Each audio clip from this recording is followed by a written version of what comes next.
Greetings everybody, this is slicedlime. I'm back with another request video. This one is for Xtream Sparky, who wrote in the comments of a previous snapshot video. Slicedlime, can you help? You're my only hope.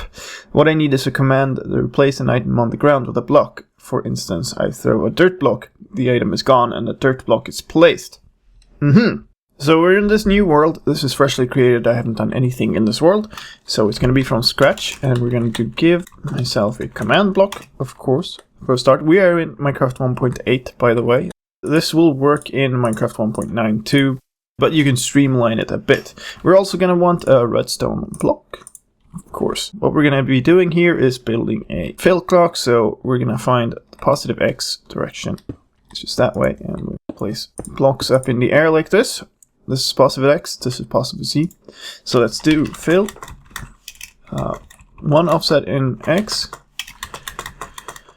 And we're not going to need that many. Let's do 4 blocks. That's actually 5 blocks. This one is going to be stone. And if I place that down now, you'll see these turn to stone. And then we can copy this thing and just replace the ones with minus ones. And stone with redstone block. Aha, so now if we set that, we have that running. And as you can see, my chat is getting filled, so let's do game rule, command block output false. And while we're at it, let's also do game rule to daylight cycle false, just to not end up in night here.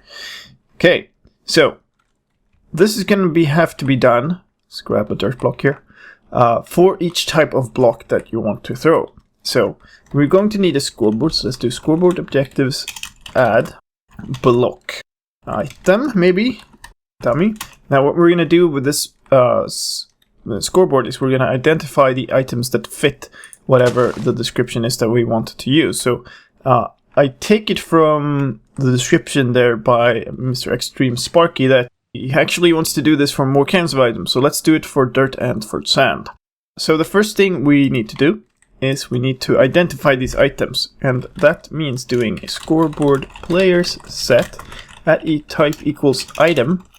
So those are the item entities that we've thrown on the ground, and we're going to set its block item to be 1. Now that would set the score for all the items. That's not what we want only a certain one. The item data is stored in an item data field, so we're going to do that, and we're going to match Minecraft : dirt. Okay, and let's actually also do count 1. I believe that's a byte. So now we can do scoreboard objective set display sidebar block item, and then now if I throw out the sand, nothing is going to happen. But if I throw out this dirt, you see that thing gets a score 1. Okay, so now one more thing that we wanted to check here actually is we want to check on ground being 1, and that's also a byte. Now why do we do that? Well, because if I throw out this dirt, it's going to become a dirt item right away. So I don't want that to mean that a dirt block gets placed in my face.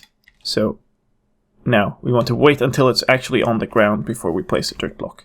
Okay, so we're going to set another block here, and what we're going to do is execute for any item, so type equals item, that has a score of block item that is 1, and that score block item min equals 1. This means that it's exactly 1, so it's less than or equal to 1 and more than or equal to 1. Just Minecraft's clunky way of saying that it's actually exactly 1. And then we're going to do set block where it is to dirt.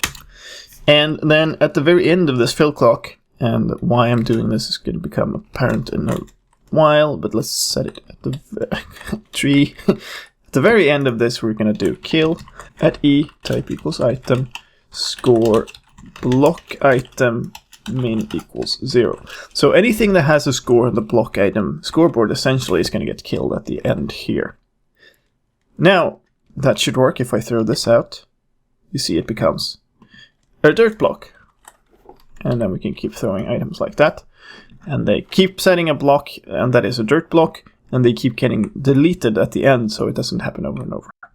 Now, to extend this on to sand, all we need to do is to pretty much copy this logic. So we're going to copy that thing that said set the block item to 1, and we're just going to use another number here. So set the block item to 2 if the type is sand and it's on ground.